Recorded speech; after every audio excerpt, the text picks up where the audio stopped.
Hola y muy buenas a todos amigos de YouTube. Espero que estén de lo mejor para este nuevo vídeo, en el cual hablaremos de una mansión embrujada, a la que se conoce como Mansión Stoppel.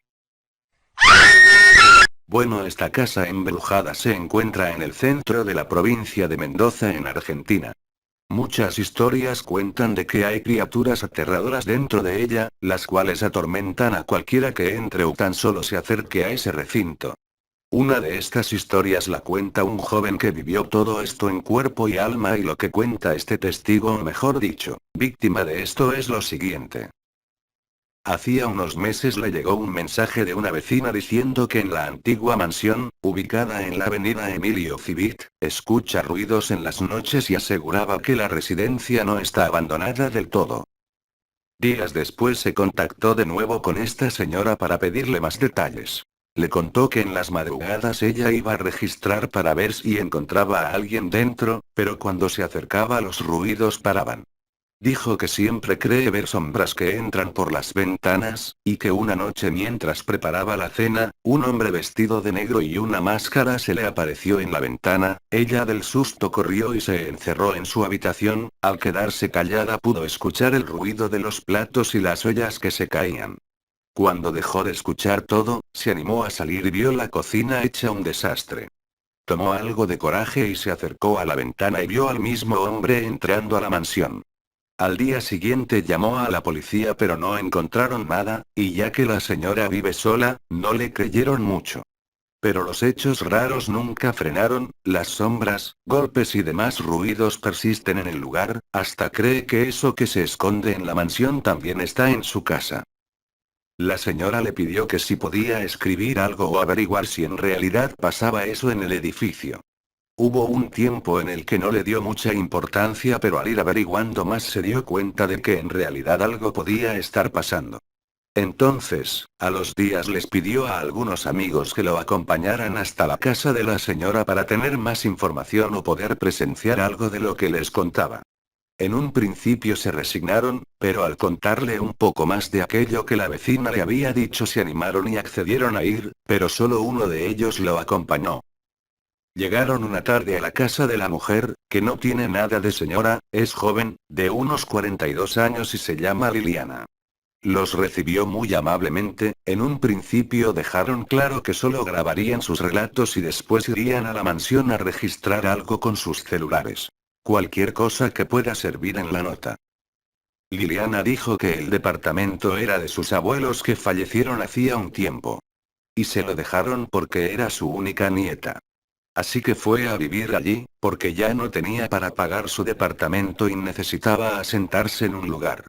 Además, le traía muchos recuerdos de su niñez.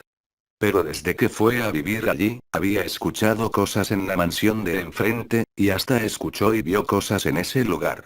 Todo eso les dijo Liliana mientras los invitaba a sentarse. A ellos les pareció un lugar normal, era amplio y frío, pero no tenía nada raro. Ella les volvió a contar lo que ya le había dicho al joven, y le preguntó si tenía alguna otra experiencia. Y ella respondió que tenía un montón, la mayoría eran cosas pasables como escuchar risas, o pasos. A veces dejaba prendida la tele y cuando volvía estaba cambiado el canal o apagada. Se caen los cuadros de la nada. Y escucha lo mismo en la mansión de los Stoppel, pero ahí sí había visto y escuchado muchas cosas.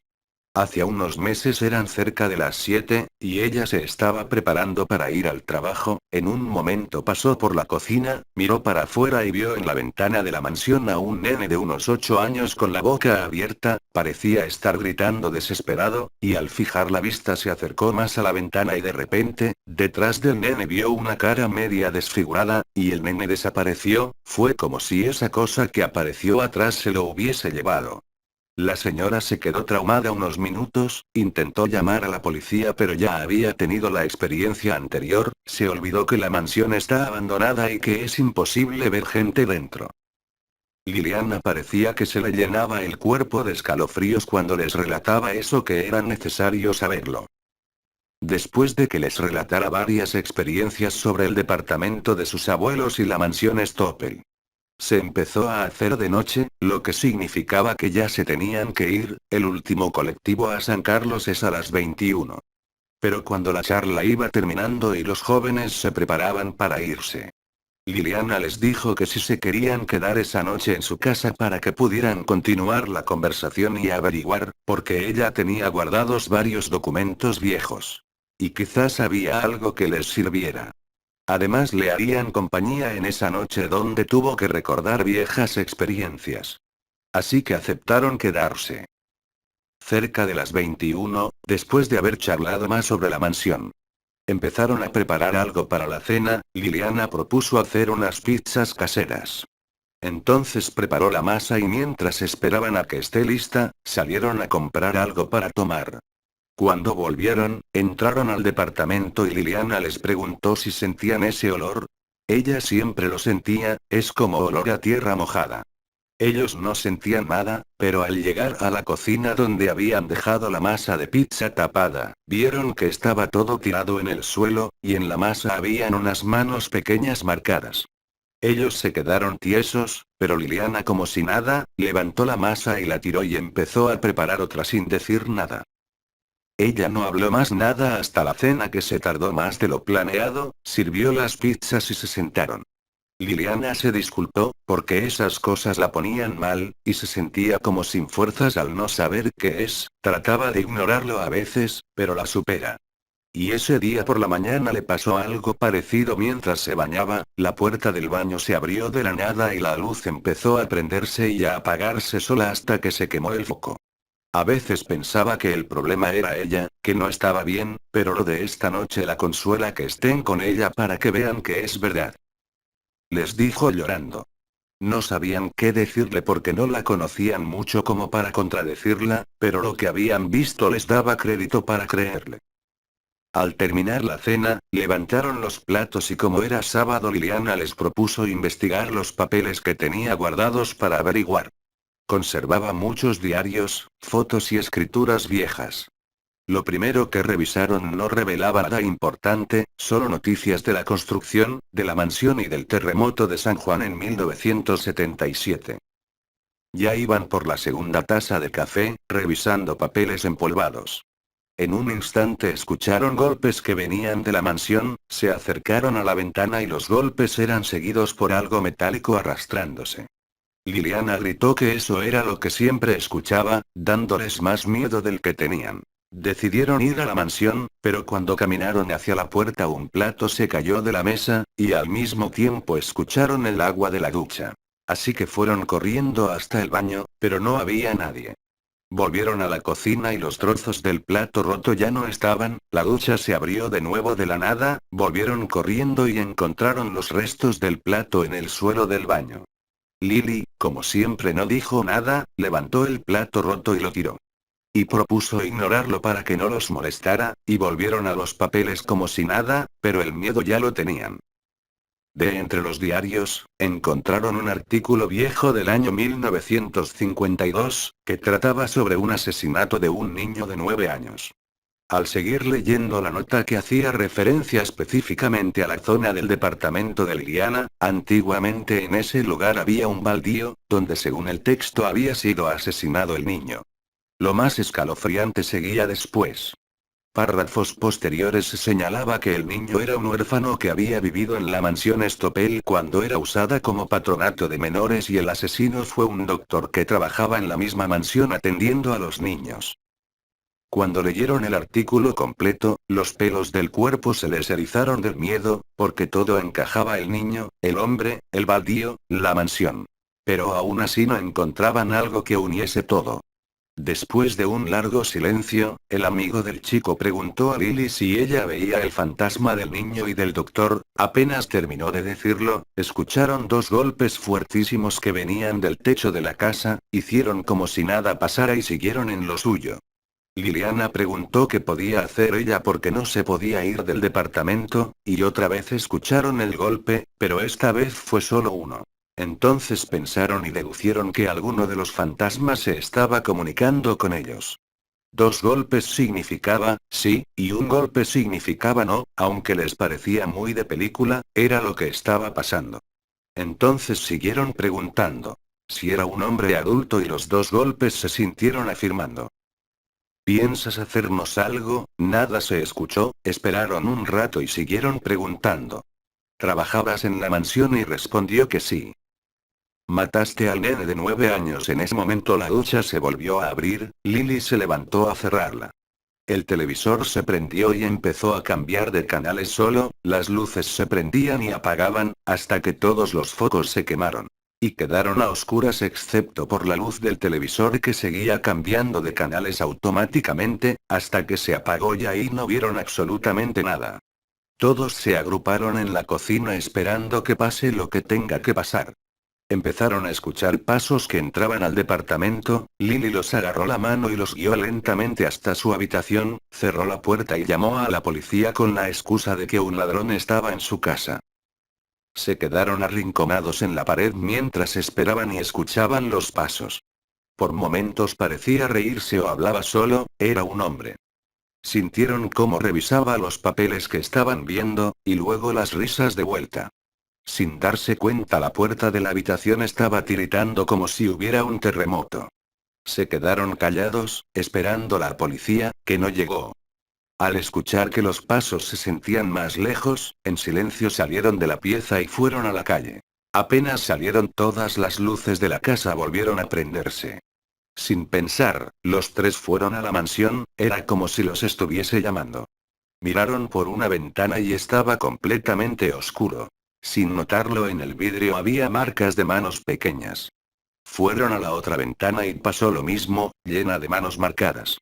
Intentaron ver hacia adentro pero no veían nada, con la luz del celular alumbraron y vieron horrorizados que dentro, en el suelo, también había marcas de manos, hechas con algo negro, parecían quemadas.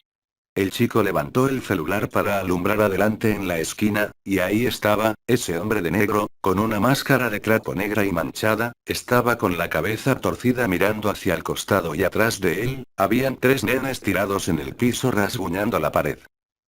Casi se desmayan del susto, su amigo empezó a golpear la ventana desesperado como si eso allá adentro tuviera compasión por los nenes. El hombre de negro empezó a caminar hasta donde estaban. Hasta que justo en ese momento llegó la policía, la luz de la sirena alumbró la mansión y de la nada, en un parpadeo, el hombre y los nenes desaparecieron. La policía hizo todas sus preguntas y revisaron el lugar, y obviamente no encontraron nada. Liliana les dijo que creyeron haber visto algo. Ya sabía que la policía nunca les creería, así que se fueron sin hacer nada. Al día siguiente cada uno volvió a lo suyo. Los tres quedaron en seguir averiguando, y tras recurrir a varios documentos y testimonios de gente, encontraron mucha información que revelaba lo que había sucedido en el año 1952 en la mansión Estopel, cuando funcionaba como patronato de menores. La mansión fue construida en 1912 a pedido del cónsul chileno Luis Estopel y demoró 2 años en construirse. En 1949 pasó a formar parte de los inmuebles de Mendoza. Fue donada por su dueño y el gobierno instaló en ella el patronato de menores. Poco a poco la vivienda se fue plagando de niños con problemas judiciales, familiares, de salud, etc. Al mismo tiempo se necesitaban trabajadores que apoyaran y cuidaran a los niños, como enfermeros, trabajadores sociales, psicólogos, doctores, etc. Hubo un tiempo en el que la mansión llegó a albergar alrededor de 100 chicos, todos ellos con problemas diferentes. Se quedaban en la casa, donde los cuidaban y trataban de hacerlos reinsertar en la sociedad, muy pocas veces se los dejaba salir a la calle, su vida corría dentro de las oscuras paredes de la vivienda, donde los procesos que se realizaban para esta reinserción eran poco ortodoxos, esto quiere decir que los procesos no eran de los mejores. De esto hay muy poca información ya que todo quedó sepultado en la historia de la construcción, pero que fue pasando de generación en generación de quienes trabajaron en el lugar. Según relataron, ese año entró a la mansión un nene que había sido abandonado por su madre, el padre era alcohólico, y no tenía familiares. El niño era muy inteligente, algo que los trabajadores tenían bien en cuenta, pero que no pudieron frenar. En ese tiempo se habían plagado los experimentos en personas para comprobar la demencia y tratamientos para tratarla. Se creía que Mendoza era ingenuo ante esa situación, la gente pensaba en que eso allí no sucedía, pero si se practicaba, dentro de la mansión, los niños huérfanos sobre todo, eran sometidos a tratamientos y a pruebas muy duras, para experimentos de doctores y psicólogos que creían a los niños enfermos, y los consideraban fuera del sistema social, porque no encajaban en él y se sentirán con derecho sobre la vida de estos chicos. La cuestión es que este niño, el que había ingresado, razonó y se dio cuenta de todo. Más de una vez fue sometido a estas pruebas antihumanas. Pero permanecía lúcido a pesar de todo. Hasta que un día intentó escapar de la mansión, no lo logró, llegó hasta el baldío, terreno actual del departamento de Liliana. Después de ser perseguido por un doctor que perdió toda la cordura al ver que el niño intentaba escapar, y lo estranguló en el lugar. El hecho nunca fue sacado a la luz. Los años pasaron hasta que la mansión fue declarada inhabitable después del terremoto de San Juan en 1977, que la dejó bastante deteriorada. Actualmente la mansión está en licitación para que empresas constructoras ofrezcan sus ofertas de construcción para remodelarla y recuperar esta residencia declarada Patrimonio Histórico y Cultural de Mendoza en 2002. Historia ocultada o no, ellos vivieron aquello esa noche. Algo que quedará como mancha oscura de una mala época en Mendoza. Si les gustó el vídeo no olvides suscribirte y darle like. También deja tu comentario con alguna idea para el próximo vídeo. Dicho esto, nos vemos, y hasta la próxima. Adiós.